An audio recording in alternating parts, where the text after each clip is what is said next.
10ാം class 2024 വർഷത്തെ chemistry ഒരു പബ്ലിക്കേഷൻ്റെ question പേപ്പറാണ് വിശകലനം ചെയ്യുന്നത്. ആദ്യ ചോദ്യം: തന്നിരിക്കുന്ന സബ്ഷെല്ലുകളിൽ ഏറ്റവും ഊർജം കുറഞ്ഞത് ഏത്?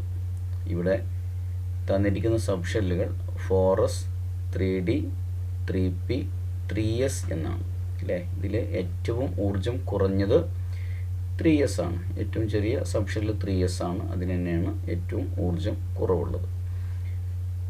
ചോദ്യം 2: ബോയിൽ നിയമത്തിന് യോജിച്ചത് ഏത്?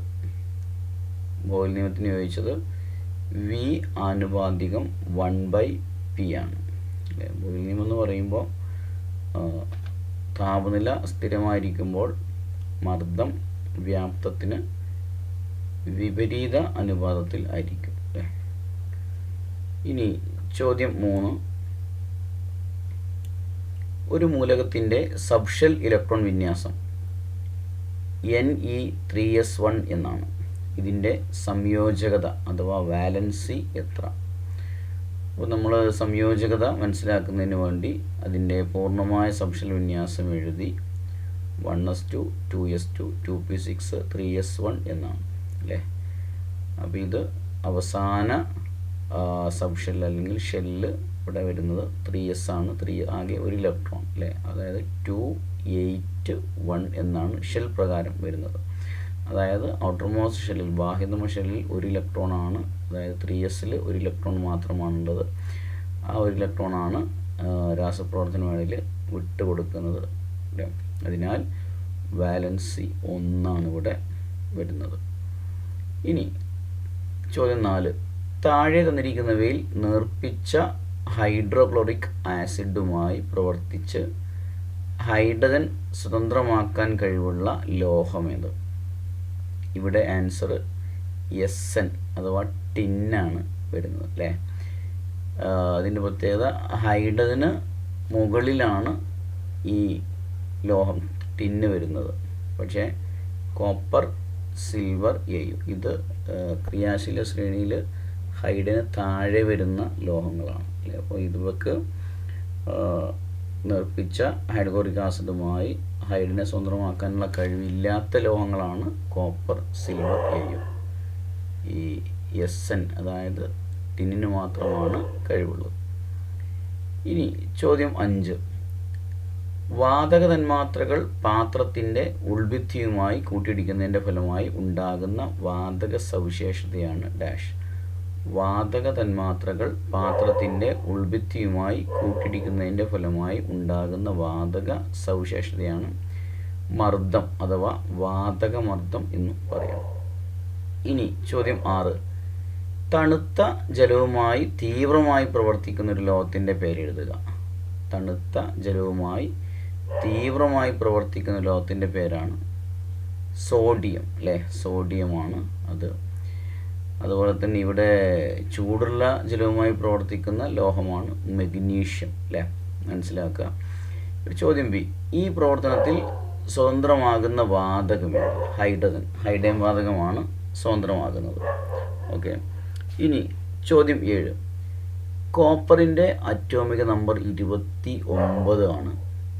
ചോദ്യം എ: ചുവടെ കൊടുത്തിരിക്കുന്നവയിൽ കോപ്പറിൻ്റെ ശരിയായ സബ്ഷെൽ ഇലക്ട്രോൺ വിന്യാസം ഏത്? ഇവിടെ 2 വിന്യാസങ്ങൾ കൊടുത്തിട്ടുണ്ട്. ഒന്ന് 1s1, 2s2, 2p6, 3s2, 3p6, 3d9, 4s2. വേറൊന്ന് 1s2, 2s2, 2p6, 3s2, 3p6, 3d10, 4s1. അപ്പോൾ ഇവിടെ ശരിയായത് രണ്ടാമത്തതാണ് അല്ലേ. അവസാനം 3d10, 4s1. ഇനി അതിലെ ചോദ്യം ബി: നിങ്ങൾ കണ്ടെത്തിയ ഉത്തരത്തിന് സാധൂകരണം എഴുതുക. അതായത് ഈ രണ്ടാമത്തെ കോൺഫിഗറേഷൻ അല്ലേ, വിന്യാസത്തിൽ 3d10, 4s1 ആയിക്കഴിഞ്ഞാൽ അതിന് കൂടുതൽ സ്ഥിരതയുള്ള ഇലക്ട്രോൺ വിന്യാസമാണ് അല്ലേ. സ്ഥിരതയുള്ള വിന്യാസമായതുകൊണ്ടാണ് രണ്ടാമത്തെ വരുന്നത്. ഇനി ചോദ്യം 8: CO2 കാർബൺ ഡൈ ഓക്സൈഡിൻ്റെ മോളിക്കുലർ മാസ് 44 ആണ് അല്ലേ. കാർബൺ ഡൈ ഓക്സൈഡിൻ്റെ മോളിക്കുലർ മാസ് 44 ആണ്. ചോദ്യം എ: 5 GMM കാർബൺ ഡൈ ഓക്സൈഡിൻ്റെ മാസ് എത്ര? അപ്പോൾ ഇവിടെ കാർബൺ ഡൈ ഓക്സൈഡിൻ്റെ മോളിക്കുലർ മാസ് 44ആണ്. അതായത് 1 GMM അല്ലേ ആണ് 44. അങ്ങനെയാണെങ്കിൽ 5 GMM എന്ന് പറഞ്ഞാൽ എത്ര വരിക? 5 × 44 = 220 ഗ്രാം എന്ന് മനസ്സിലാക്കുക അല്ലേ. എപ്പോഴും നമുക്ക് തരുന്ന പദാർത്ഥം എപ്പോഴും 1 മോളായിരിക്കും, അല്ലെങ്കിൽ 1 GMM ആയിരിക്കും അല്ലേ. ഇവിടെ നമുക്ക് തന്നിട്ടുള്ളത് 5 GMM. ഒന്നിൻ്റെ മാസം 44 ആണെങ്കിൽ 5 × 44 അല്ലേ, 5 GMM × 220 ഗ്രാം. ചോദ്യം ബി, 5 GMM CO2 അടങ്ങിയിരിക്കുന്ന തന്മാത്രകളുടെ എണ്ണം എത്ര? അല്ലേ, 5 GMM എന്ന് പറയുമ്പോൾ 5 × 6.022 × 10⁻23 ആയിരിക്കും അല്ലേ. അപ്പോൾ GMM-നെ അവഗാഡ്രോ നമ്പർ കൊണ്ട് ഗുണിച്ച് കഴിഞ്ഞാൽ എന്ത് കിട്ടി? തന്മാത്രകളുടെ എണ്ണം കിട്ടി. ചോദ്യം 9. ഒരു മൂലകത്തിൻ്റെ സബ്ഷെൽ ഇലക്ട്രോൺ വിന്യാസം AR3D10 4s2 എന്നാണ് അല്ലേ. ഇത് ഇലക്ട്രോൺ വിന്യാസത്തിൻ്റെ ചുരുക്കരൂപമാണ്, നമുക്കറിയാം. ഇനി ഇതിൻ്റെ അറ്റോമിക് നമ്പർ എത്ര? അറ്റോമിക് നമ്പറോടെ 30 വരുന്നത്. ഇനി എങ്ങനെ കിട്ടുന്നത്?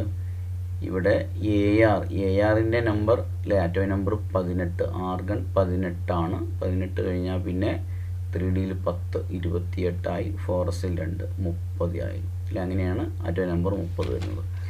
ഇനി ചോദ്യം ബി, ഈ ഇലക്ട്രോൺ വിന്യാസം തെറ്റാണെന്ന് ഒരു വിദ്യാർത്ഥി പറയുന്നു. ഈ അഭിപ്രായത്തോട് നിങ്ങൾ യോജിക്കുന്നുണ്ടോ? ഇല്ല അല്ലേ. കാരണം ഇവിടെ ആകെ 30 ഇലക്ട്രോണുകൾ ഉണ്ടാകുമ്പോൾ 3D 10, 4s 2 തന്നെയാണ് വരുന്നത് അല്ലേ. ഓക്കെ. ഇനി ചോദ്യം 10. ഒരു വാതകത്തിൻ്റെ വ്യാപ്തം, മർദ്ദം, താപനില, തന്മാത്രകളുടെ എണ്ണം എന്നിവ തമ്മിലുള്ള ബന്ധങ്ങൾ വിശദീകരിക്കുന്ന നിയമങ്ങളാണ് വാതക നിയമങ്ങൾ. ചോദ്യം എ, മർദ്ദം സ്ഥിരമായിരിക്കുമ്പോൾ ഒരു വാതകത്തിൻ്റെ വ്യാപ്തവും താപനിലയും തമ്മിലുള്ള ബന്ധം വിശദീകരിക്കുന്ന വാതക നിയമം ഏത്? അപ്പോൾ ഏതൊക്കെയാണ്? മർദ്ദം സ്ഥിരമാണ് അല്ലേ, P സ്ഥിരമാണ്. അതുപോലെ തന്നെ വ്യാപ്തവും താപനിലയും തമ്മിലാണ് അല്ലേ, അത് തമ്മിലുള്ള ബന്ധം സൂചിപ്പിക്കുന്ന നിയമം ഏതാണ്?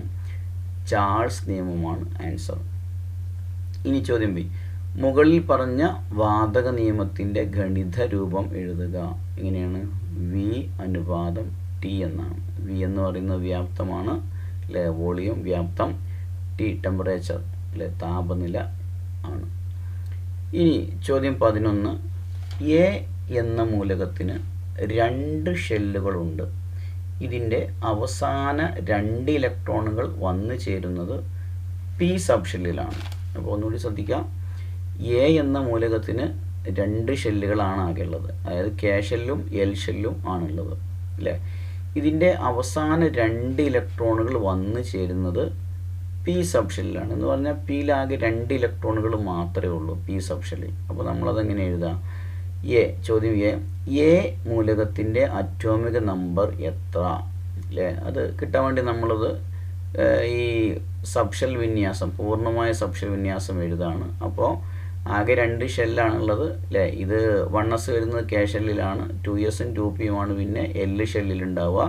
അതിൽ Pയിൽ 2 ഇലക്ട്രോൺ. അപ്പോൾ 1s2, 2s2, 2p2 അല്ലേ. അവസാനം 2p2 ആണ് വരിക. അപ്പോൾ നമുക്ക് ഇത് ഇലക്ട്രോണുകളെ കൂട്ടിക്കഴിഞ്ഞാൽ എന്ത് കിട്ടി? അറ്റോമിക് നമ്പർ കിട്ടി. 2, 4, 6 ഇലക്ട്രോണുകളാണുള്ളത്. അതായത് മൂലകത്തിൻ്റെ അറ്റോമിക് നമ്പർ 6. ഇനി ഈ മൂലകത്തിൻ്റെ വാലൻസി എത്ര? വാലൻസി 4 വരുന്നത്. എങ്ങനെ കിട്ടുക?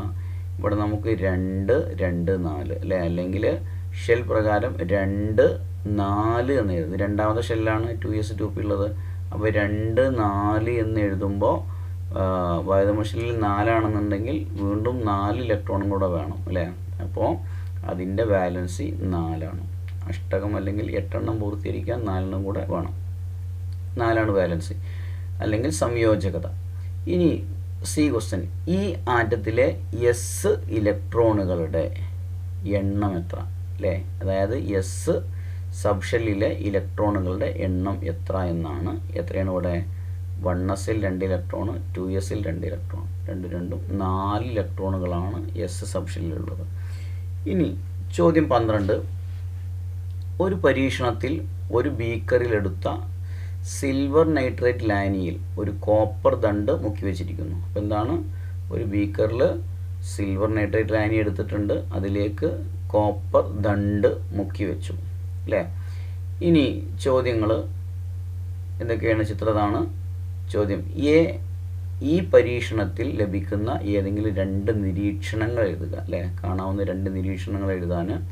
അപ്പോൾ ഇവിടെ ഒന്നാമത്തെ നമുക്ക് സിൽവർ നൈട്രേറ്റ് ലായനിയുടെ നിറം മാറുന്നു. അതുപോലെ തന്നെ മറ്റൊന്ന് ഈ കോപ്പർ അല്ലേ, കോപ്പർ എന്ത് ചെയ്യുന്നു, സിൽവറിനെ ആദേശം ചെയ്യുന്നു. അതായത് ക്രിയാശീലത കൂടുതൽ കോപ്പറിനാണ്, അത് ക്രിയാശീലത കുറഞ്ഞ ലോഹമായ സിൽവറിനെ ആദേശം ചെയ്യും എന്ന് മനസ്സിലാക്കാം. ഇനി ഒരു ചോദ്യം കൂടി ഉണ്ട് ഇവിടെ. ഏത് ലോഹമാണ് ഓക്സീകരണത്തിന് വിധേയമാകുന്നത്? അത് കോപ്പറാണ്. എപ്പോഴും 2 ലോഹങ്ങളാണ് ഈ രാസപ്രവർത്തനത്തിൽ ഉണ്ടാവുക. ഒന്ന് ലോഹ ലായനിയിലെ ലോഹം. അപ്പോൾ ഇവിടെ ഏതിനാണോ ക്രിയാശീലത കൂടുതൽ അല്ലേ, ഈ മുങ്ങി നിൽക്കുന്ന ലോഹത്തിനായിരിക്കും എപ്പോഴും ക്രിയാശീലത കൂടുതൽ, അതിനാണ് ഓക്സീകരണം സംഭവിക്കുക. ഇവിടെ ഓക്സീകരണം സംഭവിച്ചത് ക്രിയാശീലത കൂടിയ കോപ്പറിനാണ്. ഇനി ചോദ്യം 13. ഡി ബ്ലോക്ക് മൂലകങ്ങളെ സംക്രമണ മൂലകങ്ങൾ എന്ന് വിളിക്കുന്നു അല്ലേ. നമുക്കറിയാം ഡി ബ്ലോക്ക് മൂലകങ്ങളുടെ മറ്റൊരു പേരാണ് സംക്രമണ മൂലകങ്ങൾ. ഇനി ഇവിടുത്തെ ചോദ്യം, ഡി ബ്ലോക്ക് മൂലകങ്ങളുടെ ഏതെങ്കിലും 2 സവിശേഷതകൾ എഴുതുക. 2 സവിശേഷത എഴുതാനും. 1, ഇവ ലോഹങ്ങളാണ്. 2, ഇവ നിറമുള്ള സംയുക്തങ്ങളെ ഉണ്ടാക്കുന്നു. ഇനി വേറൊന്നും കൂടെ, ഇവ വ്യത്യസ്ത ഓക്സീകരണാവസ്ഥ പുറപ്പെടുവിക്കുന്നു. ഓക്കെ. ഇനി ചോദ്യം ബി. Mn2O7 എന്ന സംയുക്തത്തിൽ Mnൻ്റെ ഓക്സീകരണാവസ്ഥ എത്ര? നമുക്കറിയാം ഈ ഓക്സീകരണാവസ്ഥ എന്ന് പറയുന്നത് ഒരു സംയുക്തത്തിലെ എപ്പോഴും ഓക്സീകരണാവസ്ഥയുടെ തുക ഒരു സംയുക്തത്തിലെ ഘടക മൂലകങ്ങളുടെ ഈ ഓക്സീകരണാവസ്ഥയുടെ തുക എപ്പോഴും 0 വരിക അല്ലേ. അപ്പോൾ ഇവിടെ നമുക്ക് തന്നിരിക്കുന്നത് ഓക്സിജൻ്റെ ഓക്സീകരണാവസ്ഥ -2 തന്നിട്ടുണ്ട് അല്ലേ. അപ്പോൾ Mn2O7 ഓക്സിജൻ്റെ -2. അപ്പോൾ ഇവിടെ ടോട്ടൽ ഓക്സിജൻ എത്രയായി? -2 × 7. നമുക്ക് അറിയുന്നത് ഓക്സിജൻ്റെ ആണ്, Mൻ്റെ അത് അറിയില്ല. അപ്പോൾ ഓക്സിജൻ്റെ ഒരു ഓക്സിജൻ്റെ -2 ആണ്. -2 × 7 ഓക്സിജൻ്റെ ഇവിടെ. -2 × 7 എത്ര വരിക? -14 ആണ് വരിക അല്ലേ. ഓക്സിജൻ്റെ ടോട്ടൽ ഓക്സിജനാവസ്ഥ -14. അപ്പോൾ ഇനി നമുക്കിവിടെ മാംഗനീസിൻ്റെ +14 ആകണം. +14. അപ്പോൾ നമുക്കത് അറിയില്ലായിരുന്നു. Mn2 ഉണ്ട് ഓൾറെഡി അല്ലേ. അപ്പോൾ 2നെ എത്ര കൊണ്ട് മൾട്ടിപ്ലൈ ചെയ്താൽ ഗുണിച്ച് കഴിഞ്ഞാൽ 14 കിട്ടും, 14 കിട്ടും. +14 +7 അല്ലേ. ആ +7 ഇതിൻ്റെ ഓക്സിജനാവസ്ഥ. അപ്പോൾ ഇവിടെ നോക്കൂ, -2 × 7 -14 +7 × 2 +14 അല്ലേ. അങ്ങനെ ഒരു തന്മാത്രയിൽ എത്ര ഘടകമൂലകങ്ങളുണ്ടോ അവയുടെ ഓക്സിജനാവസ്ഥയുടെ തുക എപ്പോഴും 0 ആയിരിക്കും. അത് മനസ്സിലാക്കിയാൽ മതി. അപ്പോൾ ഇവിടെ +7 ആണ് ആൻസർ. ഇനി ചോദ്യം 14. താപനില സ്ഥിരമായിരിക്കുമ്പോൾ ഒരു നിശ്ചിത മാസ് വാതകത്തിൻ്റെ 2 ATM മർദ്ദത്തിൽ 20 ലിറ്റർ വ്യാപ്തമുണ്ട്. ഈ വാതകത്തിൻ്റെ മർദ്ദം 4 ATM ആയി ഉയർത്തിയാൽ പുതിയ വ്യാപ്തം എത്രയാകും? അപ്പോൾ ഇവിടെ നമുക്ക് ക്വസ്റ്റ്യൻ മനസ്സിലായിട്ടുണ്ട്. വ്യാപ്തവും മർദ്ദവുമാണ് മാറുന്നത്, താപനില സ്ഥിരമാണ്. അപ്പോൾ നമുക്ക് മനസ്സിലായത് ബോയിൽ നിയമമാണ് അല്ലേ. അപ്പോൾ ഇവിടെ ആദ്യത്തെ മർദ്ദം P1 ആണ്. നമുക്കത് ഈ ഒരു സമവാക്യം ഉപയോഗിച്ച് ചെയ്യാം. P1 V1 = P2 V2 അല്ലേ. ബോയിൽ നിയമത്തിൻ്റെ കണക്ക് ചെയ്യാനുള്ള സമവാക്യമാണ് P1 V1 = P2 V2. അപ്പോൾ ഇവിടെ P1 എന്താണ്? P1 എന്ന് പറഞ്ഞാൽ ആദ്യ മർദ്ദമാണ് 2 ATM ആണ്. അതിലുള്ള വ്യാപ്തമാണ് V1 20 ലിറ്റർ. പിന്നെ മർദ്ദം 4 ATM ആക്കുന്നു. അപ്പോൾ P2 ആണത് അല്ലേ, 4 ആണ്. അങ്ങനെയാണെങ്കിൽ V2 %. V2 ആണ് നമ്മൾ കണ്ടുപിടിക്കുന്നത്. അപ്പോൾ ഈ സമവാക്യത്തിൽ നമുക്ക് V2 ആണുള്ള സമവാക്യം ഉണ്ടാക്കാം. V2 എന്ത് വരും? P1 V1 P2 എന്ന് വരും അല്ലേ. അപ്പോൾ നമ്മളിതിൽ കൊടുക്കുമ്പോൾ P1 2 ആണ്, V1 20, 2 × 20 P2 എന്ന് പറഞ്ഞാൽ 4 ആണ്. അപ്പോൾ 40/4 10 അല്ലേ, 10 ലിറ്റർ. അതാണ് ഇവിടുത്തെ രണ്ടാമത്തെ വോളിയം അല്ലെങ്കിൽ വ്യാപ്തം V2 എന്ന് പറയുന്നത്. ഇനി ഇതുമായി ബന്ധപ്പെട്ട വാതക നിയമം ഏത്? നമുക്കറിയാം ബോയിൽ നിയമമാണ്. അതുമായി ബന്ധപ്പെട്ട വാതക നിയമം ഏതാണ്? ബോയിൽ നിയമം. ചോദ്യം 15. സൾഫർ ഡൈ ഓക്സൈഡിൻ്റെ SO2 സൾഫർ ഡൈ ഓക്സൈഡിൻ്റെ മോളിക്കുലർ മാസ് 64 മോളിക്കുലർ മാസ് നമുക്ക് തന്നു 64 അല്ലേ. ചോദ്യം A. STPയിൽ സ്ഥിതി ചെയ്യുന്ന 1 മോൾ SO2ൻ്റെ വ്യാപ്തം എത്ര?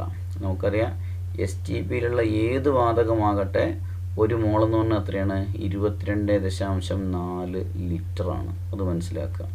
ഓക്കെ. ഇനി നെക്സ്റ്റ് 640 ഗ്രാം SO2വിൽ അടങ്ങിയിരിക്കുന്ന തന്മാത്രകളുടെ എണ്ണം എത്ര? നമ്മൾ മനസ്സിലാക്കിയിട്ടുണ്ട് SO2ൻ്റെ മാസ് 64 അല്ലേ. അപ്പോൾ ഇവിടെ 640 ഗ്രാം SO2 എന്ന് പറഞ്ഞാൽ എത്ര മോളാണ്? 1 മോളിൻ്റെ മാസ് 64. അങ്ങനെയാണെങ്കിൽ 640ൻ്റെ മോള് 10 മോളായിരിക്കും അല്ലേ. 10 മോളാണ്. ഇനി തന്മാത്രകളാണ് എന്ത് ചെയ്താൽ മതി? അതിനെ അവഗാഡ്രോ നമ്പർ കൊണ്ട് ഗുണിച്ചാൽ തന്മാത്രയായി അല്ലേ. അപ്പോൾ 10 × 6.022 × 10⁻³ 23 അല്ലേ. നമുക്കറിയാം തന്നിരിക്കുന്ന ഗ്രാമിലുള്ള മാസ് ബൈ അതിൻ്റെ GMM × N വെച്ചിട്ടും ചെയ്യാം. അപ്പോൾ 640/64 × NA അതായത് 10 × N. ഇനി ചോദ്യം C. 2 മോൾ SO2ൻ്റെ മാസ് എത്ര? 2 മോൾ SO2 1 മോൾ SO2ൻ്റെ മാസാണ് 64. അങ്ങനെയാണെങ്കിൽ 2 മോളിൻ്റെ എത്രയാ? 2 × 64. Answer 128 gram. ചോദ്യം 16. ചുവടെ തന്നിരിക്കുന്ന ഇലക്ട്രോൺ വിന്യാസങ്ങൾ വിശകലനം ചെയ്ത് ചുവടെ തന്നിരിക്കുന്ന ചോദ്യങ്ങൾക്ക് ഉത്തരം എഴുതുക. പ്രതീകങ്ങൾ യഥാർത്ഥമല്ല. A 1s2 2s2 B 1s2 2s2 2p6 3s2 3p6 C 1s2 2s2 2p6 3s2 3p6 3d5 4s2. ഇനി D 1s2 2s2 2p4. ഇനി ചോദ്യം, ഏത് മൂലകമാണ് നിറമുള്ള സംയുക്തങ്ങൾ ഉണ്ടാക്കുന്നത്? അപ്പോൾ നമുക്ക് ഈ തന്നിരിക്കുന്ന ഇലക്ട്രോൺ വിന്യാസങ്ങൾ നോക്കിയിട്ട് വേണം നമ്മൾ ആൻസർ ചെയ്യാൻ അല്ലേ. നമുക്കറിയാം ഈ നിറമുള്ള സംയുക്തം എന്ന് പറഞ്ഞാൽ D ബ്ലോക്ക് മൂലകങ്ങളാണ്. D ബ്ലോക്ക് അല്ലേ. പീരിയോഡിക് ടേബിളിലെ D ബ്ലോക്ക് മൂലകങ്ങളാണ്, സംക്രമണ മൂലകങ്ങളാണ് നിറങ്ങൾ ഉണ്ടാക്കുന്നത്. അപ്പോൾ ഇതിൽ D ബ്ലോക്ക് മൂലകം ഏത് മാത്രമേ ഉള്ളൂ? C മാത്രമാണ് D ബ്ലോക്ക് മൂലകം അല്ലേ. അപ്പോൾ C ആണ് ആൻസർ. ചോദ്യം B. അയോണീകരണ ഊർജ്ജം ഏറ്റവും കൂടിയ മൂലകം. നമുക്കറിയാം ഒരു പീരിയഡിൽ അല്ലെങ്കിൽ പീരിയോഡിക് ടേബിളിൽ ഏറ്റവും വലത് ഭാഗത്തുള്ളതിനാണ് അയോണീകരണ ഊർജ്ജം ഏറ്റവും കൂടുതൽ. അത് ഇവിടെ വരുന്നത് ഏതാണ്? ഏറ്റവും വലത് ഭാഗം എന്ന് പറഞ്ഞാൽ P ബ്ലോക്കാണ് വരിക. P ബ്ലോക്കിലും ഏറ്റവും അങ്ങേയറ്റത്തുള്ളത് ഇവിടെ വരുന്നത് B ആണ് വരുന്നത് അല്ലേ. B ആണ് 3p6 അല്ലേ. ഇതിൻ്റെ ഗ്രൂപ്പ് വരുന്നത് 18ാമത്തെ ഗ്രൂപ്പാണ്. അയോണീകരണം ഏറ്റവും കൂടുതലുള്ളത്. ഇനി അപ്പോൾ ആൻസർ B ആണ്. ഇനി C. ഏതാണ് ആൽക്കലൈൻ എർത്ത് ലോഹം? നമുക്കറിയാം രണ്ടാമത്തെ ഗ്രൂപ്പുകളെയാണ് ആൽക്കലൈൻ എർത്ത് ലോഹങ്ങൾ എന്ന് വിളിക്കുക. അത് A ആണ് ആൻസർ അല്ലേ. രണ്ടാം ഗ്രൂപ്പ് എന്ന് പറയുമ്പോൾ 2s2 2 ഇലക്ട്രോണാണ് ഉണ്ടാവുക. അപ്പോൾ A ആണ് ആൻസർ. ഇനി ചോദ്യം D. -2 ഓക്സിജനാവസ്ഥ കാണിക്കുന്ന മൂലകം ഏത്? -2 ഓക്സിജനാവസ്ഥ കാണിക്കുന്നത് D ആണ് കാണിക്കുന്നത് അല്ലേ. 1s2 2s2 2p4. നമ്മളിതിനെ ഷെൽ ക്രമീകരിച്ച് എഴുതുമ്പോൾ 2 6 എന്ന് വരും. 2 6 എന്നാണ് വരിക. അപ്പോൾ 2 ഇലക്ട്രോൺ സ്വീകരിക്കും അല്ലേ D. അങ്ങനെ -2 ആണ് വരുന്നതെന്ന് മനസ്സിലാക്കുക ഓക്സിജനാവസ്ഥ.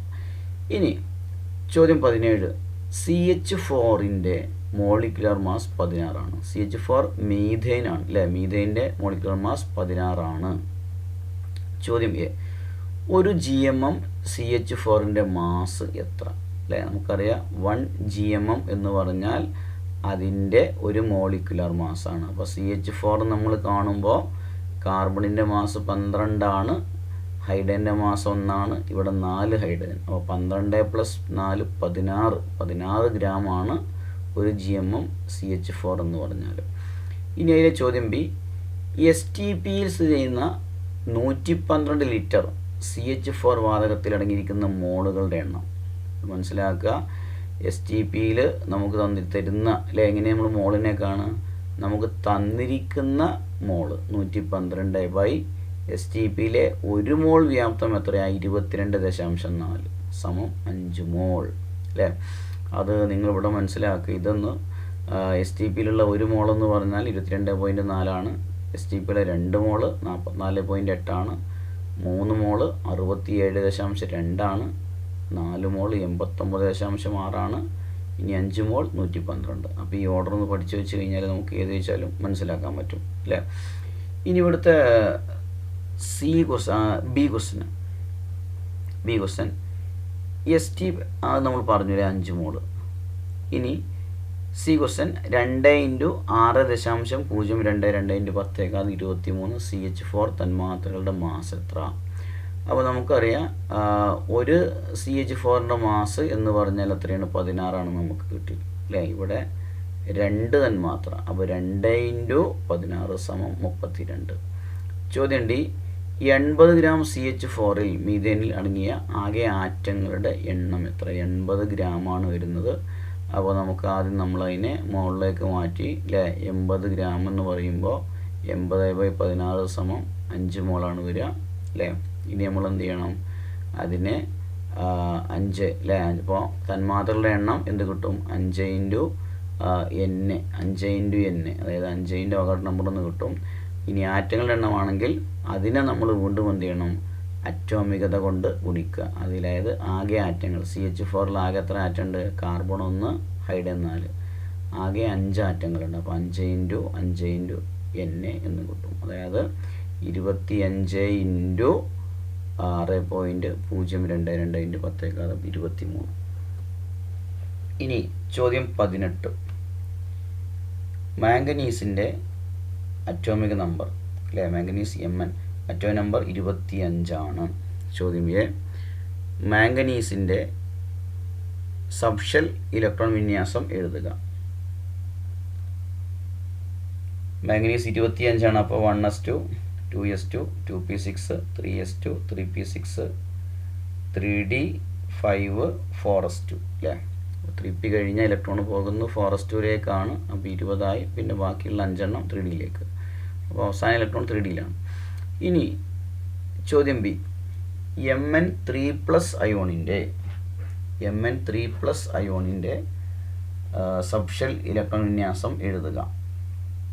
Mn3+ എന്ന് പറയുമ്പോൾ മനസ്സിലാക്കേണ്ടത് എങ്ങനെയാണ് 3+ ആയത്. Mn 3 ഇലക്ട്രോണുകളെ നഷ്ടപ്പെടുത്തി, 3 ഇലക്ട്രോണിനെ വിട്ട് കൊടുത്താണ് 3+ അല്ലെ Mn3+ അയോണായിട്ട് മാറുന്നത്. അപ്പോൾ അത് എവിടുന്ന് നഷ്ടപ്പെടുത്തുക, ആദ്യം അതിൻ്റെ ഏറ്റവും പുറമുള്ള ഷെല്ലിലുള്ള സബ്ഷെല്ല് 4s ആണ്. 4s നിന്ന് 2 എണ്ണം കൊടുക്കുന്നു, തികയാതെ വരുമ്പോൾ തൊട്ടുള്ളിലുള്ള 3d നിന്നും കൊടുക്കും അല്ലേ. അപ്പോൾ 4s നിന്ന് 2 എണ്ണം പോയി, 3d നിന്ന് 1 പോയി. എങ്ങനെയാണ് സബ്ഷെൽ വിന്യാസം വരെ Mn3+ൻ്റെ 1s2 2s2 2p6 3s2 3p6 3d4 എന്ന് വരും. 3d4 1 കൊടുന്നും പോയി, 2 എണ്ണം കൊടുന്നും പോയി. ഓക്കെ. ഇനി C ക്വസ്റ്റ്യൻ, D ബ്ലോക്ക് മൂലകങ്ങൾ പൊതുവെ വ്യത്യസ്ത ഓക്സീകരണാവസ്ഥകൾ പുറപ്പെടുവിക്കുന്നു. കാരണം എന്തുകൊണ്ടാണ് D ബ്ലോക്ക് മൂലകങ്ങൾക്ക് വ്യത്യസ്ത ഓക്സീകരണാവസ്ഥ ഉള്ളത്. അതായത് D ബ്ലോക്ക് മൂലകങ്ങൾ ഈ ബാഹ്യതമ ഷെല്ലിൽ നിന്നും തൊട്ടുള്ളിലുള്ള ഷെല്ലിൽ നിന്നും ഇലക്ട്രോണിനെ വിട്ടുകൊടുക്കുന്നതാണ് അതിനുള്ള കാരണം അല്ലേ. അപ്പോൾ ഈ ബാഹ്യതമ ഷെല്ലെന്ന് പറയുമ്പോൾ അതിലുള്ള സബ്ഷെല്ലാണ് 4s. അപ്പോൾ ഇവിടെ തന്നെ ഈ 4s ഒന്നും ഇലക്ട്രോണിനെ കൊടുക്കാൻ പറ്റും, 2 ഇലക്ട്രോണിനെ കൊടുക്കാം.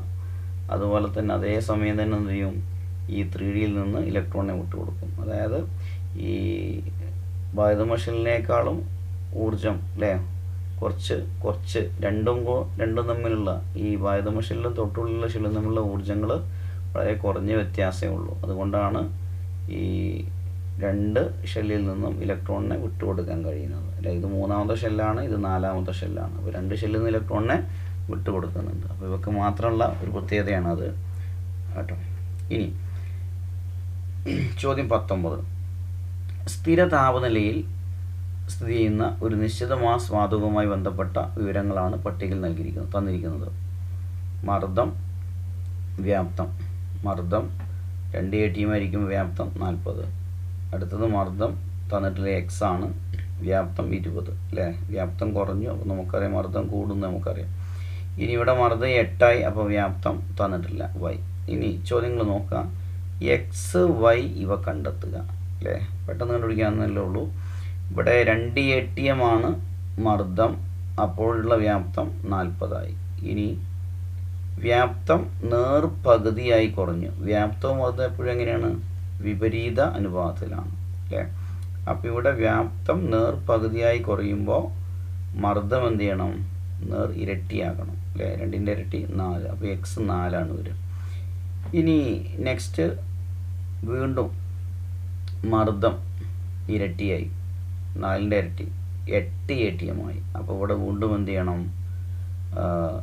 വ്യാപ്തവും നേർപകുതിയായി കുറയണം. എത്ര വരും? 20ൻ്റെ നേർപകുതി 10, y = 10.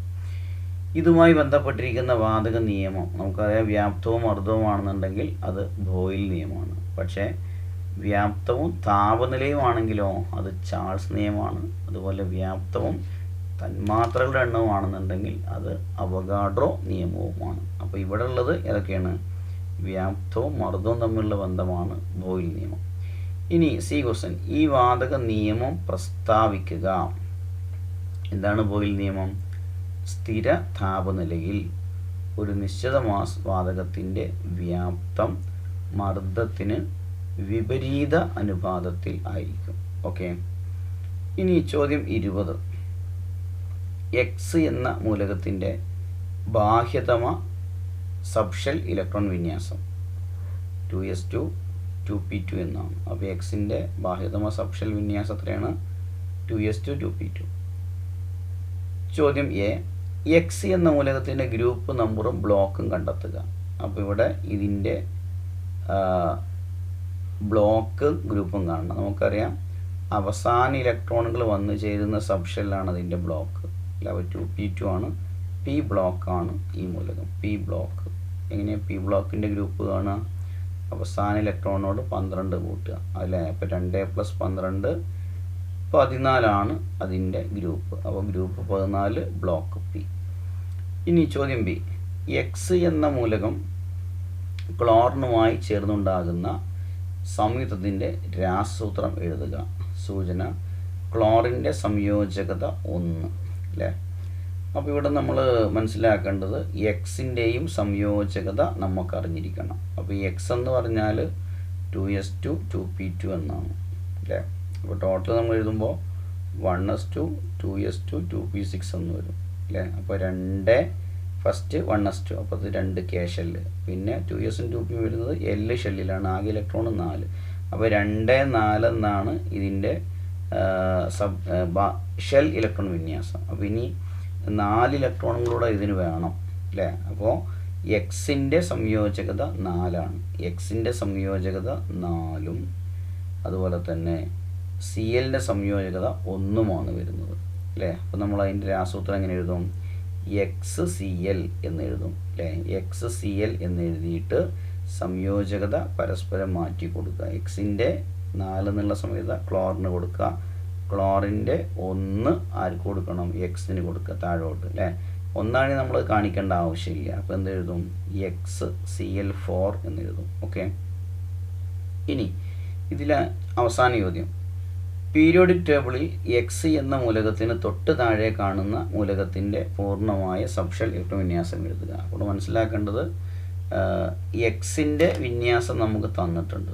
അപ്പോൾ അതിൻ്റെ താഴെ വരിക എന്ന് പറഞ്ഞാൽ അതേ ഗ്രൂപ്പാണ് അല്ലേ. 14ാമത്തെ ഗ്രൂപ്പിലുള്ള ഇത് 2ാമത്തെ പീരീഡാണ്. 3ാമത്തെ പീരീഡിലുള്ള മൂലകം നമ്മൾ എഴുതണം അല്ലേ. അപ്പോൾ എങ്ങനെ വരിക? 1s2 2s2 2p6 3s2 3p2 അല്ലേ. അപ്പോൾ ഇതിൻ്റെ തൊട്ട് താഴെ, അതായത് സെയിം ഗ്രൂപ്പാണ്, 14ാമത്തെ ഗ്രൂപ്പ് തന്നെയാണ്. പക്ഷേ പീരീഡ് ഇവിടെ 2 എന്നുള്ളത് ഇവിടെ 3 ആകും എന്ന് മനസ്സിലാക്കുക. അത്രയേ ഉള്ളൂ വ്യത്യാസം. 1s2 2s2 2p6 3s2 3p2 എന്നാണ് വരിക. ഓക്കെ. അപ്പോൾ എളുപ്പമുള്ള ചോദ്യങ്ങളാണ്. നന്നായിട്ട് മനസ്സിലാക്കുക. എഴുതി പഠിക്കാനുള്ളത് എഴുതി പഠിക്കുക. Okay, thank you.